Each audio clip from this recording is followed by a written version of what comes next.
Linear Control Systems, Lecture number 3, Part B, Time Response, Second Order Systems. I am your instructor Yasir Amir Khan. Now let us extend the concepts of poles and zeros and transient response to second order systems. In comparison to the simplicity of the first order system, a second order system exhibits a wide range of responses that must be analyzed and understood and described. By varying the first order system parameters, the speed of the response changed as we have seen it, whereas in case of second order system, the shape and the form of the response changes, not only just the speed of the response. So there are a lot of more details in the second order system that we have to study. Now we will talk about the different types of second order system responses, and for that we will consider a second order system as shown in this slide. We have the second order system with the transfer function g function of s, which is b upon s square plus as plus b. You can see that it's a second order system because the denominator polynomial is of degree 2. It has two poles. We will consider this in order to understand the different shapes and forms of the second order system response. Now, in order to discuss and understand the different shapes of the response of a second order system, we will consider some numerical examples. Our first system is an overdamped system. Its transfer function is shown over here in this slide, and you can see that the denominator polynomial is of degree 2 because we are talking about second order systems, and the polynomial is s square plus 9s plus 9, and if we equate it to 0 we get the roots of this polynomial, which are the poles of the transfer function. If you solve it using quadratic formula, I will suggest that you should take out a piece of paper and do a bit of working and try to find out the roots of this polynomial yourself. Pause the video and try to find out the roots. The roots that we have are minus 7.854 and minus 1.146. These are the two roots of the polynomial, or the poles of the transfer function. They are real numbers. They are real and negative numbers. They are on the left hand side of j omega axis. Therefore, when we will give step input to the system, the output will not become unbounded. It's a stable system. We will talk about stability in later on chapters, but at the moment we have negative and real roots. The poles are negative and real. They both lie on the real axis on the left hand side of j omega axis. In this case, the response of the system will be of the shape as shown in the response graph, and the expression for c function of t is also written over here. In today's lecture we will determine this response. We will take the inverse Laplace transform of the c function of s, and we will find out this c function of time, and you can see that the output signal rises and then it approaches the steady state value of 1 in this case, and this type of response is for a step input. This is behavior of an overdamped system. It is somewhat similar to that of a first order system, the shape that we have already seen. Now here we have an underdamped system. It's a different transfer function. If you find out the poles that are the roots of the denominator polynomial, then the poles are complex. Real part of both poles is -1, and the imaginary part of one pole is j under root 8 and the other is minus j under root 8. In this case, when we have complex poles, we get a type of shape of the response as shown in the slide over here. We have an overshoot, then we have an undershoot, and then we have a bit of oscillation, and then it settles down to the steady state value. This is the response of the system to a step input, and the expression for the response is written over here. We will in today's lecture do the actual derivation and the calculations to determine this response of the underdamped system to a step input. This is part of today's lecture.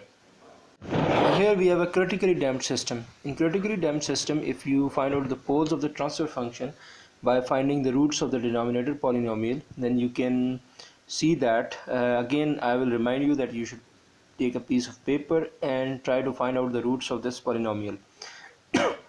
Excuse me. The roots are -3, that is both poles are equal to -3. They are real and equal. In this case the response is of the shape as shown over here, and the expression for the response c function of t, we will determine this in today's lecture.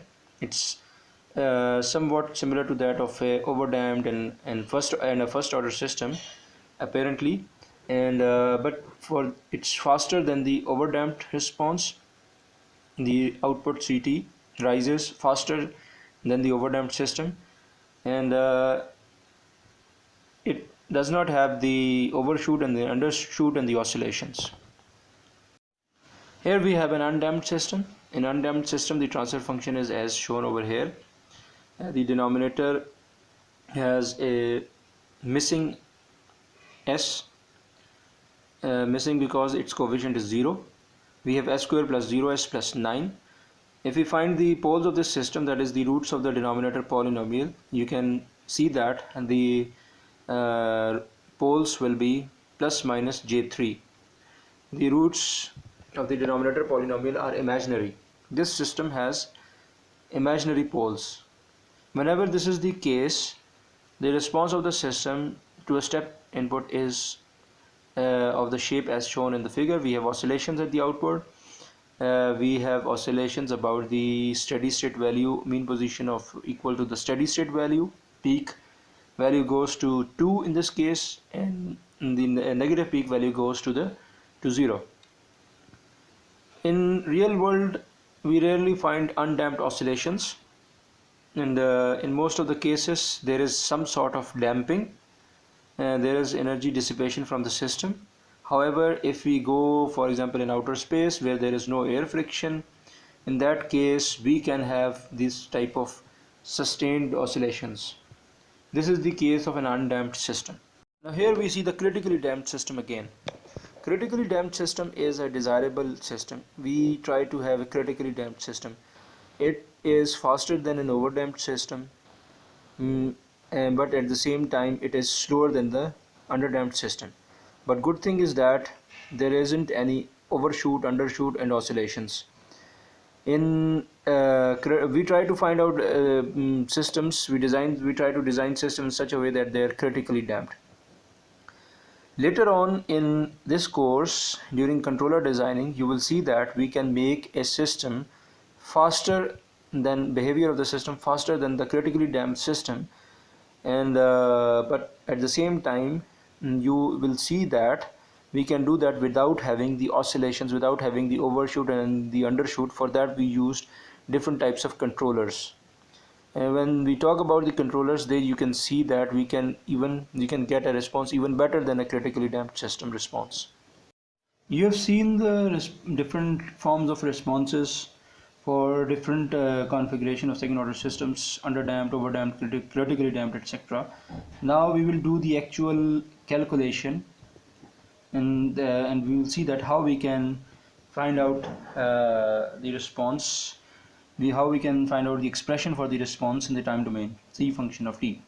So first of all we will consider the overdamped system, and in the overdamped system the transfer function is the same that was considered for the overdamped case, and the response of the system c of s is equal to r of s times g of s. R is the input signal and g is the transfer function.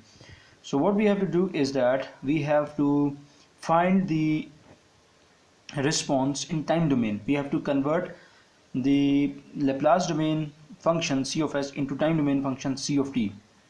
For that we have to do a certain number of steps.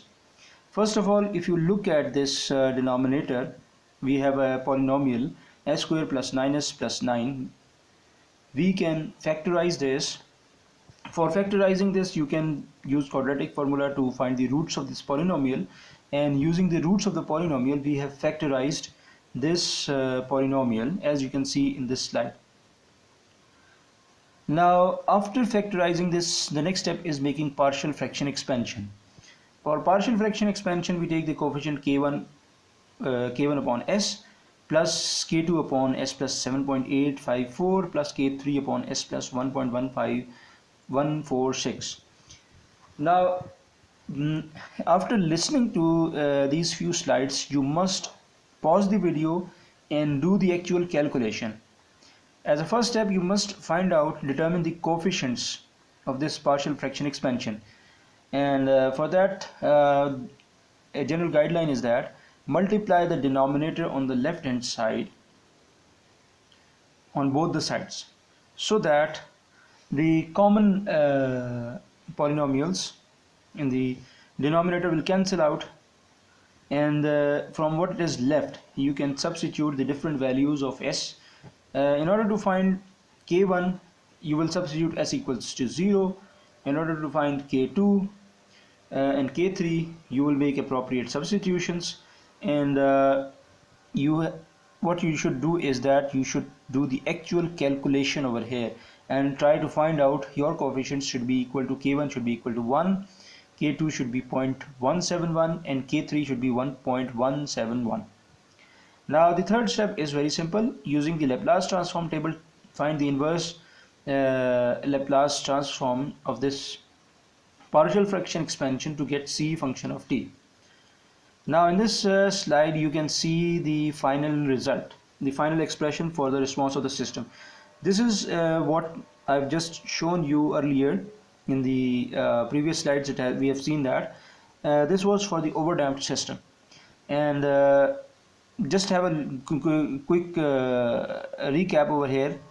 We have the overdamped system, and the overdamped system, with this denominator, the poles of the system are at minus 7.854 and minus 1.146. Both are real and negative poles. And this kind of, when we have this kind of system and we give a step input to that system and then we solve it, we convert CFS into time domain C of t, we get the expression of this type.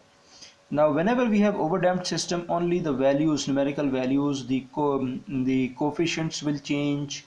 The exponential frequency, that is in the power of e, that we can see over here, is minus 7.854t, and then we have minus 1.146t. Their values will change. Otherwise, the structure of the equation for overdamped system for a step response will always be like this, as shown over here. Only the numerical values will change depending on the poles, values of poles of the system. Now let us consider the case of an underdamped system. An underdamped system, as we have seen earlier, is one whose poles are complex. They have a real part and an imaginary part. Now here you can see the response to a step input of an underdamped system, and the underdamped system has a denominator polynomial of s square plus 2s plus 9. If you find out the roots of this denominator polynomial, that is the poles of the system, then you can see that s equals to minus 1 plus minus j under root a. We have two complex poles. Whenever we have this kind of case, the system will have an underdamped response. It will have an overshoot, undershoot, and oscillations. And now let's see what happens next. Now the next sequence of steps are same that we have just seen for the previous overdamped case. We'll make a partial fraction expansion, and then we'll try to find out the coefficients of the partial fraction expansion, and then we'll use the Laplace transform table to find the inverse Laplace transform. And now if we factorize this polynomial s square plus 2s plus 9, then by the help of the roots we can factorize it. So that's no big deal. You can see the two factors over here. One factor is written under k2, the other under k3. And then we have k1 for s. Now in order to find the values of these coefficients, what we need to do is that multiply both the sides by the denominator on the left hand side and then make substitutions. S equals to 0 gives us k1 equal to minus 1, plus 1, k1 equals to 1, and then we have when we make the substitution, s equals to minus 1 minus j under root 8, it gives us k2 equals to minus 0.53, and it has a phase angle of minus 19.47 degrees. K2 is going to be a complex number, and then with the substitution of s equals to minus 1 plus j under root 8 gives us k3, that is minus 0.53 with an angle of plus 19.47 degree. K3 is actually it's going to be conjugate of K2. Now with this, using the inverse Laplace transform, we get the response CT as shown over here. Now I will very strongly advise you that you should have a notebook with you and do the actual calculation manually by hand. After listening to this 2-3 slides related to the underdamped system, you should perform all the calculations yourself manually. Only then you will learn it. Now in the first step you see the expression for c function of t. In the second step we have made the substitution of the values of k. In the third step you can see that we have taken out the term minus 0.53 as common out of the bracket, multiplied it by 2 and then divided the whole bracket by 2. And in the fourth step what we have done is that we see that in the exponential we have e raised to the power minus t common in both exponentials, so we have taken it out as a common. And then in the fifth step we are using the Euler's identity, e raised to the power j theta plus e raised to the power minus j theta whole divided by 2 is equal to cos theta. So in this case the theta for us is under root 8 t minus 19.47 degrees. So that is the argument of cos function. In this way we get a sinusoidal expression. This is what you have also seen in the graph for the underdamped system, which was considered earlier in this lecture. Now here is what was shown earlier. Whenever we have an underdamped system, and an underdamped system is that where the poles of the system are complex. They have a non-zero real part and they have a non-zero imaginary part. And with this kind of poles, for a step input we have the kind of response shown here in this slide. Now I hope that you are doing all these calculations yourself manually on paper, otherwise you won't be able to understand it. So now we have the critically damped case. Now critically damped system is one where the poles are real and equal. We have two real but equal poles. So in this case we have the transfer function, and in order to find its step response we multiply the transfer function with 1 upon s, and this is our c of s. For your ease of understanding, its pole zero plot is again shown again in this slide, and you can see that we have two poles both at -3. Both poles at same location means that our polynomial s square plus 6s plus 9 becomes a whole square, s plus 3 whole square. Now the next steps are the same, that is we make partial fraction expansion, and then using the Laplace transform table we find the inverse Laplace transform. But the problem over here is that we have a whole square in the denominator. For this kind of situation, our first coefficient k1 will be the same, k1 upon s, then we have k2 upon s plus 3, then the third coefficient will be k3 upon s plus 3 whole square. So whenever we have a situation like this of whole square, we make the partial fraction expansions for partial fraction expansion in this way. Now I suggest that you should find the coefficients k1, k2, k3 yourself. And one thing that you must note over here is that we can use the frequency shifting property. If we have 1 upon s square, we take its inverse Laplace transform, that turns out to be in time domain, that turns out to be t. Now if we have a s instead of s, we have s plus 3. This means that we have a change or shift in the frequency. So for that what we do is that we use the frequency shifting property, in which we multiply the time domain function with an exponential e raised to the power minus 3t in this case. So this 3 comes from there. So find the coefficients by repeating the same process that we have considered earlier. Multiply both the sides by the denominator on the left hand side, that is multiply both the sides by s plus 3 whole square, and then make substitutions s equals to 0, then make the substitution s equal to minus 3, and then comparing the coefficients. Only substitution will not be sufficient in order to find the coefficients. Use the method of comparing the coefficients along with the substitution method. In this way you will be able to find the coefficients k1, k2 and k3. k1 should be 1 and k2 should be -1 and k3 should be -3,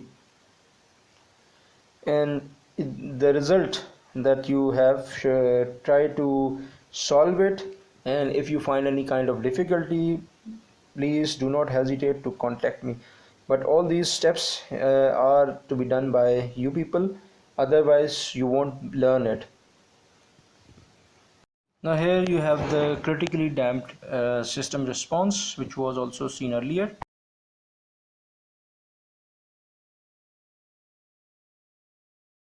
Now finally we have the undamped response. In undamped response, the system poles are both imaginary. Both of the poles are imaginary, and in this case they are j3 and -j3. In the denominator we have s square plus 0s plus 9. We have an s missing. In other words, the coefficient of s is 0. So for this case, if you substitute s square plus 9 equals to 0, from there you get two roots of this polynomial, which are our poles, j3 and -j3. In this case, again you have to make in order to find the step response, input signal is 1 upon s multiplied with g of s, and that is our c of s. And we make partial fraction expansion of the c of s, k1 upon s plus k2 upon s square plus 9. Now in this case, in the next step you will find the values of coefficient, and we will directly find the function of time using the Laplace transform table. If you look at the Laplace transform table, they give a Laplace transform of cos 3t, cos bt or cos at. If you look at the Laplace transform table, you can directly find the inverse Laplace transform of k2 upon s square plus 9 from there.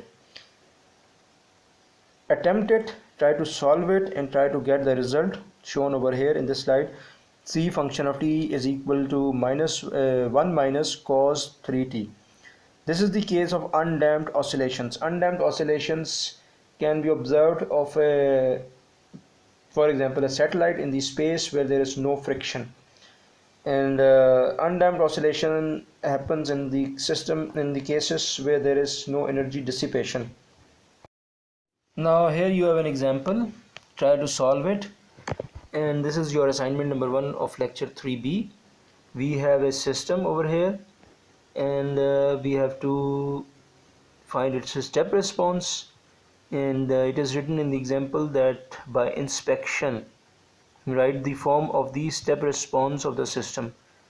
So for that you have to find the roots of the denominator polynomial, that is the poles of the system, and on the basis of those poles you will find out whether the system is critically damped, overdamped, undamped, and then you will write the response of the then you will write the appropriate equation for the response of the system.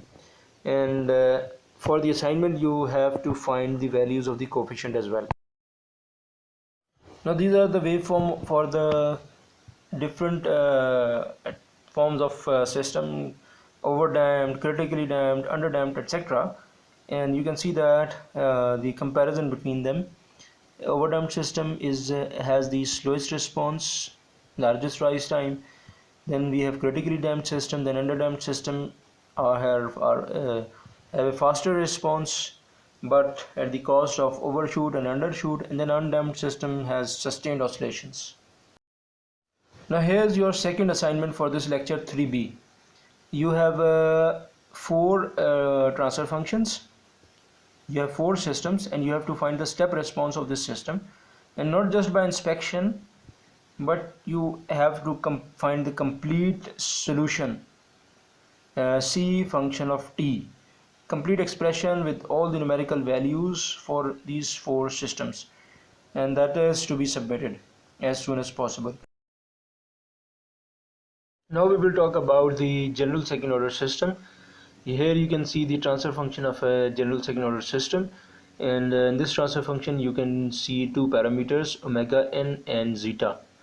Omega n square in the numerator, and then we have in the denominator the polynomial s square plus 2 zeta omega n s plus omega n square. Omega n is known as the natural frequency. It is undamped natural frequency of a system. If the system is allowed to oscillate, this is its natural frequency with which it will oscillate, and zeta is the dimensionless damping ratio. Now here we have a numerical example. Here we have numerical values for the natural frequency and zeta, etc. We have a transfer function 36 over s square plus 4.2s plus 36. So whenever we want to find omega n and zeta, what you have to do is that you compare it with the standard transfer function as shown over here, and we can see that by simple comparison, omega n square is 36, which means that omega is 6. Now in the denominator, where we have 2 zeta omega n, here we have 4.2s. So this means that 4.2 is equal to 2 zeta omega n. Now we have already found omega n, that is 6, and if we substitute this value of omega n here and solve it, we can get zeta, and the zeta turns out to be 0.35. So what you have to do is, on your notebooks, try to find out the value of zeta and omega n by this method. Now the shape of the response depends on the value of zeta. Zeta is basically a dimensionless damping ratio. It gives us information that how much energy is coming out of the system and how much is staying in it. If we have a larger value of zeta, which means that the system is highly damped, it's over damped, and the energy comes out faster from it. And if it is under damped, then energy is coming out at a lesser rate and stays within the system for a longer period of time, but eventually comes out, and therefore the system exhibits oscillations. And if it is 0, and that you can see in this graph, the value of zeta is 0. This is the case of an undamped system. In undamped system, the coefficient of s in the denominator polynomial is 0, and the roots of the system are imaginary, j omega n and minus j omega n. This kind of system exhibits a step response as shown over here, undamped sustained oscillations. This is for the case when zeta is equal to 0. So basically what we are doing is that what we have already studied, we are looking at that thing from another point of view, with using the parameters zeta and omega n, which are more meaningful from the practical system point of view. Now if the value of zeta is between 0 and 1, then we say that the system is underdamped. In this case, the poles of the transfer function are complex. They have a real part as well as an imaginary part. Now what you should do is that take the denominator polynomial with s square plus 2 zeta omega n plus s square plus 2 zeta omega n s plus omega n square, and equate it to 0, and try to solve it using a quadratic formula. Take out a piece of paper and try to solve it, and from there you will find out the poles of the roots of this polynomial, which are the poles of the transfer function. They will have a real part that will be minus zeta omega n, and an imaginary part that will be j omega n under root of 1 minus zeta square, and the other negative minus j omega n 1 minus zeta omega n square. So if for this type of the situation where we have zeta between 0 and 1, we have an underdamped system. Energy is not able to come out of the system faster as compared to the overdamped case, and therefore it stays within the system for a longer period of time, and we have a sort of oscillation. By a longer period of time, I mean that for the given set of configuration of the values of the different parameters. It's a sort of an intuitive way of understanding the energy comes out faster or comes out in a slower way. When the value of zeta is exactly equal to 1, that is the case of critical damping, and we get two real and equal roots. and in that case the shape of the response is as shown over here in this slide. When the value of zeta is greater than 1, then we have an overdamped case. In this case there is extra or over amount of damping, we can say that, which means that the energy comes out of the system rapidly faster as compared to the underdamped case and does not stay there for a longer period of time. And this is the case where we have two real but different roots. The roots are the roots of the denominator polynomial, that are the closed loop poles. They are real but they are not equal. That is the case of the overdamped system. The overdamped system response is slower than that of a critically damped system, and the output rises towards the steady state value slower as compared to the critically damped system and the underdamped system.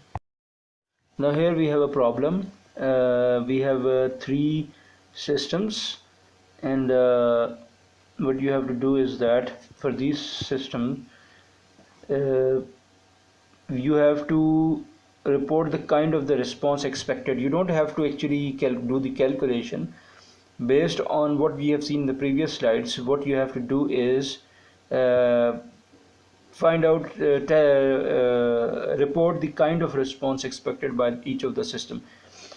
Now what you have to do is that if you look at the first transfer function in part A, we have omega n square in the numerator, and that is equal to 12, and then in the denominator we have s square plus 8s plus 12. Now take the square root of 12, that will give you omega n.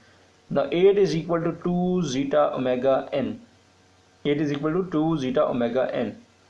If we substitute omega n in it and solve it, we get the value of zeta for the part A. That turns out to be 1.155. Now this value is greater than 1. Whenever we have zeta greater than 1, the system is said to be overdamped. So you will refer back to the slide for the overdamped response, and you can draw that and say that the system response will be overdamped. Now similarly for part B and C, what you have to do is make a comparison with the standard second order system, find out the value of omega n, and then substitute in that 2 zeta omega n equals to 8 in this case, and substitute the value of omega n over here and solve it for zeta, and whatever the value of zeta comes in, make the judgment that whether it is critically damped, overdamped or underdamped. Based on the criterion that if zeta is between 0 and 1, the system is said to be underdamped. If zeta is equal to 1, then it is critically damped. If zeta is greater than 1, it is overdamped. So this is exercise of this lecture. This is what you have to do on the piece of paper, and send it scanned version. Now this is the step response of a second order system with different values of this parameter zeta. As we change its value from 0.8, then we keep on decreasing 0.6, 0.5, 0.4, 0.2, 0.1. You can see that the oscillations in the response, and this response is step response, the oscillations of the response, they increase. Now for a value of 0.8, the oscillation can not be very clearly observed because 0.8 is close to 1. It's still an underdamped system, but hard to detect. And then as we keep on decreasing the value of zeta, the oscillation overshoot, undershoot, its magnitude keeps on increasing. So in this way, by decreasing zeta towards 1, we make a system more and more underdamped, and then by increasing the value of zeta, we make it more and more damped, and then at zeta equals to 1, it becomes critically damped, and after making it greater than 1, it becomes overdamped. Now this is another task of this lecture which you people are supposed to do, and that you have to submit the scanned version of the assignment. You have to write a small MATLAB code that generates this waveform, and you have to send the screenshot of that MATLAB code and the waveform generated as a graph from that MATLAB code. Whatever files you send them as a single zipped file package with your name and roll number for both of the assignments.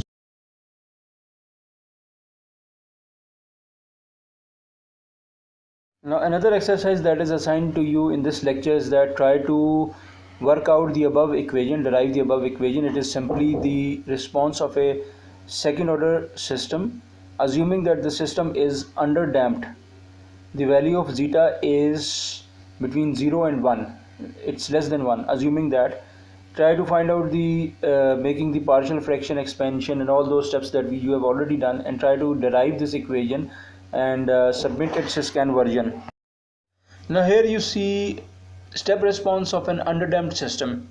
No matter whatever the values of different parameters are, if the system is underdamped, its step response will always have this type of shape as shown in this graph.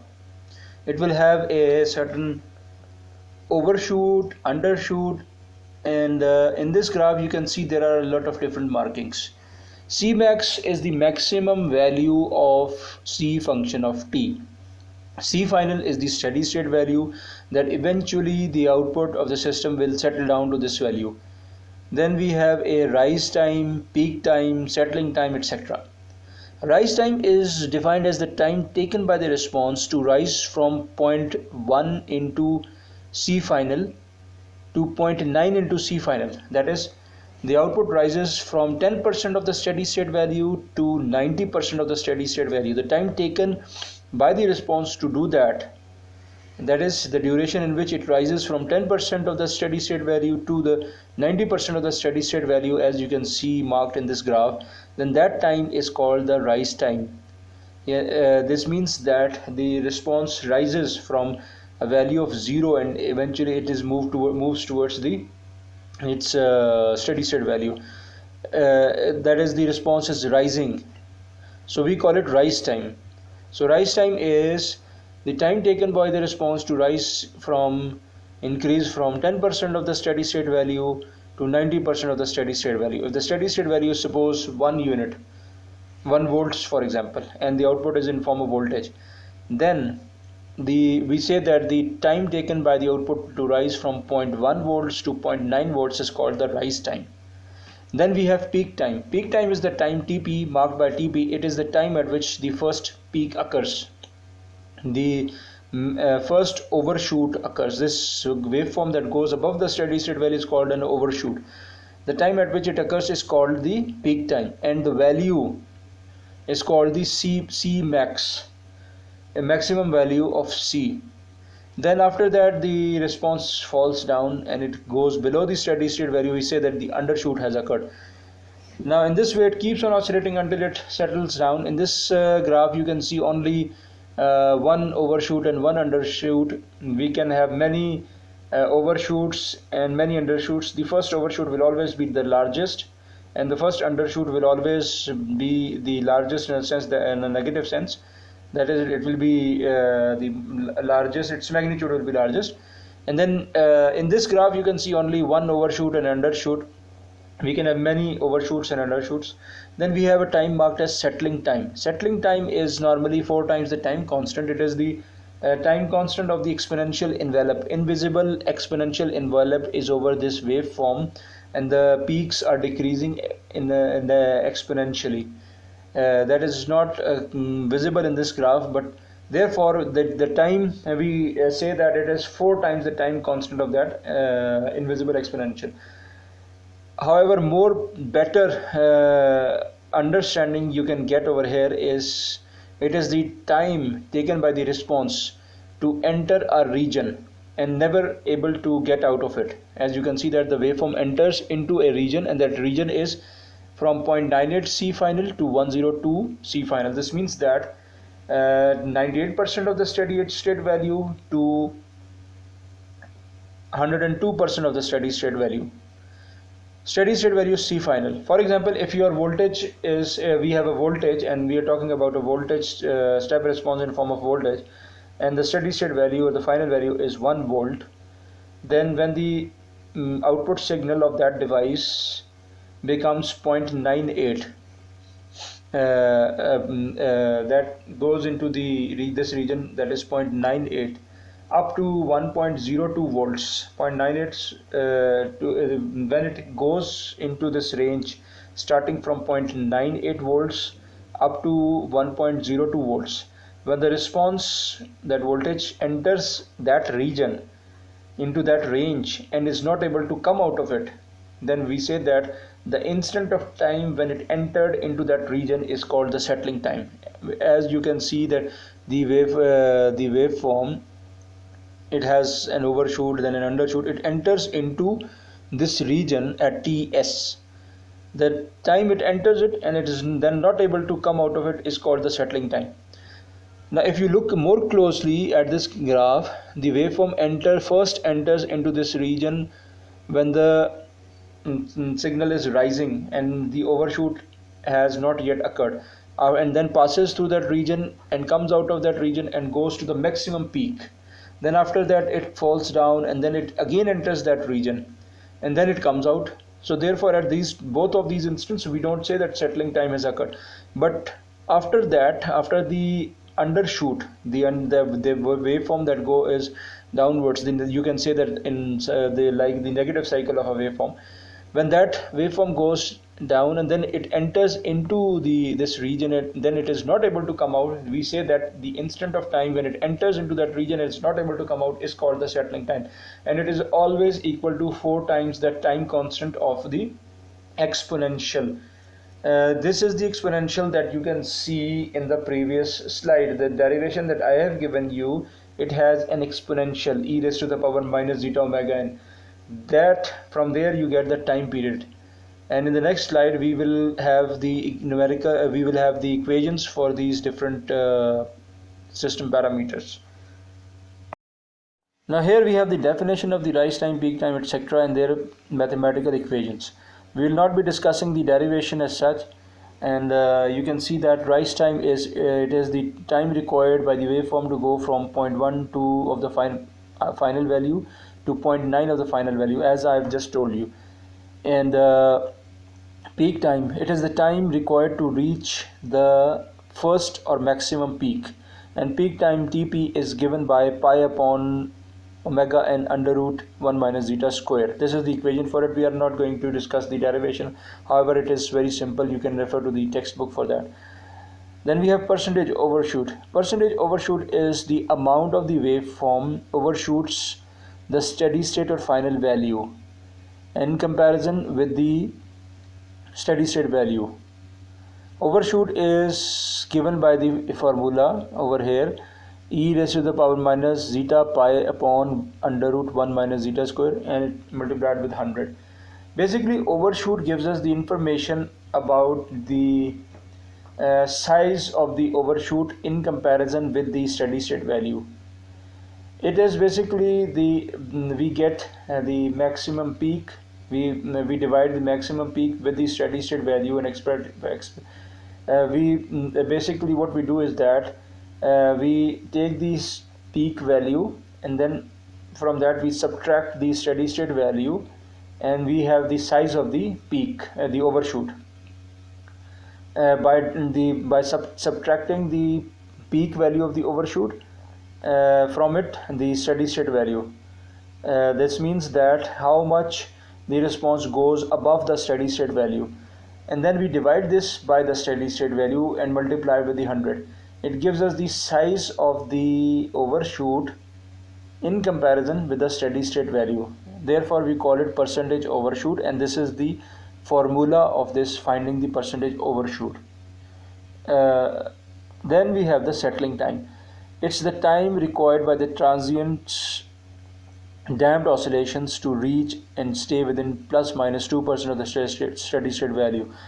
It is the same thing that I have explained in the previous slide, and that the response enters into a region about the steady state value, 2% below and 2% above it, and it's not able to come out of it. That time is called the settling time, and the settling time is always equal to 4 time constants, and 4 time constant of the exponential envelope, and that is settling time is equal to 4 upon zeta omega n. This 1 upon zeta omega n is the time constant of this step response of an underdamped second order system. Now what you have to do is that you have to submit me the soft copies as a single zipped file of previous assignment lecture as well as this lecture. This lecture has 2 assignments. Then we have some exercise problems that I've told you during the lecture. Then you have to write the MATLAB code that generates the waveform shown in that slide.